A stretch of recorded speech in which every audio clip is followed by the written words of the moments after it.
নমস্কার বন্ধুরা, তোমরা সকলে কেমন আছো? আশা করি অনেক ভালো আছো। তো নিয়ে এলাম তোমাদের সকলের সামনে নতুন একটা রেসিপি, এগ চিলি।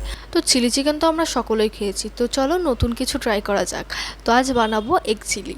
তো তোমরা ভিডিওটা প্রথম থেকে শেষ পর্যন্ত দেখো। তো চলো ভিডিওটা শুরু করা যাক। প্রথমে আমাদের লাগবে একটা ক্যাপসিকাম। তো দেখো আমরা ক্যাপসিকামটা কেটে নিয়েছি। এরপর আমাদের লাগবে হলো পেঁয়াজ। তো দেখো পেঁয়াজগুলো আমরা এভাবে কেটে নিয়েছি। তারপর আমাদের লাগবে হলো রসুন কুচি আর আদা বাটা। তো এখানে আমরা 1 চামচ রসুন কুচি নিয়েছি, 1 চামচ আদা বাটা নিয়েছি।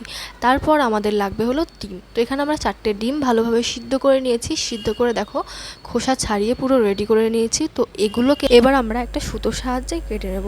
তো দেখো সুতো দিয়ে কাটলে খুব সুন্দরভাবে কাটা হয়, তো ওর জন্যই সুতো দিয়ে কাটা। তো একটা ডিমকে আমরা এখানে 4 কুচি করেছিলাম।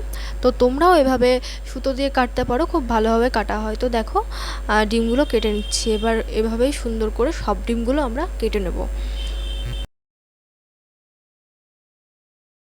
তো দেখো এখানে আমরা সব ডিমগুলোই কেটে নিয়েছি। তো তোমরাও এভাবেই কেটে নেবে। তো এবার আমরা রান্নাটা শুরু করব। তো প্রথমে আমাদের এখানে লাগবে হলো সাদা তেল। তো এখানে দেখো পরিমাণ মতো সাদা তেল দিয়ে দিয়েছি। দিয়ে এবার আমাদের লাগবে হলো কর্নফ্লাওয়ার। তো কর্নফ্লাওয়ারের একটা ব্যাটার এভাবে তৈরি করে নিয়েছি। তো এবার যে ডিমগুলো কেটে রেখেছিলাম সেই ডিমগুলো এর মধ্যে দিয়ে আমরা তেলে ভালোভাবে ভেজে নেব। তো দেখো ডিম দিয়ে দিয়েছি। দেওয়ার পর একটা চামচের সাহায্যেই আমরা তুলে সুন্দরভাবে ভেজে নেব। তো সব ডিমগুলো এভাবে আমরা ভেজে নেব।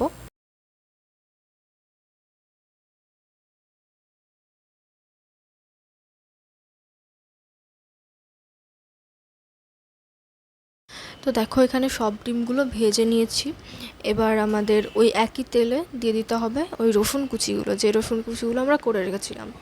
তারপর দিয়ে একটু ভেজে নিতে হবে। একটু ব্রাউন কালার হয়ে গেলেই তারপর এর মধ্যে দিয়ে দেবো হলো আমরা পেঁয়াজ কুচি। তো পেঁয়াজটা আগে থেকে কেটে রেখেছিলাম, তো সেই পেঁয়াজ কুচিটা দিয়ে দিলাম। দিয়ে দেওয়ার পর একটু ভেজে নেব। তো দেখো এরপর আমরা এর মধ্যে দিয়ে দেবো হলো ক্যাপসিকাম কুচি। তো এগুলো আমরা আগে থেকে কেটে রেখেছিলাম। তো সেগুলো দিয়ে একটু নাড়াচাড়া করে আমরা এখানে 1/2 চামচ মতো লবণ দিয়ে দেবো। তারপর একটু নাড়াচাড়া করে নেব, দিয়ে খুব ভালোভাবে একটু ভাজা করে নেব।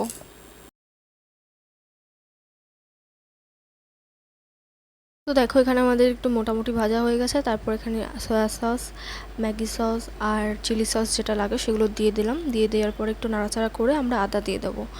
আদা বাটাটা দেওয়ার পর একটু নেড়েচেড়ে জল দিয়ে দেবো। আদা বাটা দেওয়ার পর বেশি ভাজলে একটা তিতো ব্যাপার চলে আসে, তো সেই জন্য আদা দেওয়ার পর আমরা এর মধ্যে জল দিয়ে দেবো।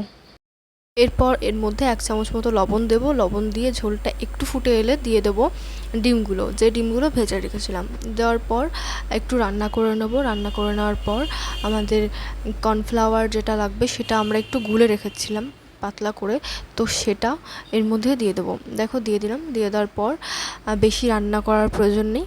এটা দিয়ে দেওয়ার পর হালকা একটু রান্না করে নিলেই রান্নাটা পুরো কমপ্লিট হয়ে যাবে। তো তোমরা দেখতেই পাচ্ছ কর্নফ্লাওয়ারটা দেওয়ার পরে যে চিলি চিকেনের একটা গ্রেভি ব্যাপারটা থাকে সেই গ্রেভিটা চলে এসছে। তো চিলি চিকেন তো খেতে বেশ ভালোই লাগে, এগ চিলিটা খেতেও বেশ সুন্দর হয়েছিল। তোমরা কিন্তু চাইলেই বাড়িতে ট্রাই করতে পারো। আর অবশ্যই কিন্তু আমাদের জানিও যে তোমাদের কেমন লেগেছিল। আমরাও কিন্তু ফার্স্ট টাইম এটা ট্রাই করলাম, অভিজ্ঞতা কিন্তু বেশ ভালোই ছিল। তো তোমরা চাইলেই ট্রাই করতে পারো। আর ভিডিওটা যদি ভালো লাগে তো একটা লাইক করে দিও, আর আমাদের চ্যানেলটাকে সাবস্ক্রাইব করে দিও। আর হ্যাঁ, বন্ধুদের সাথে কিন্তু শেয়ার করতে একদমই ভুলো না।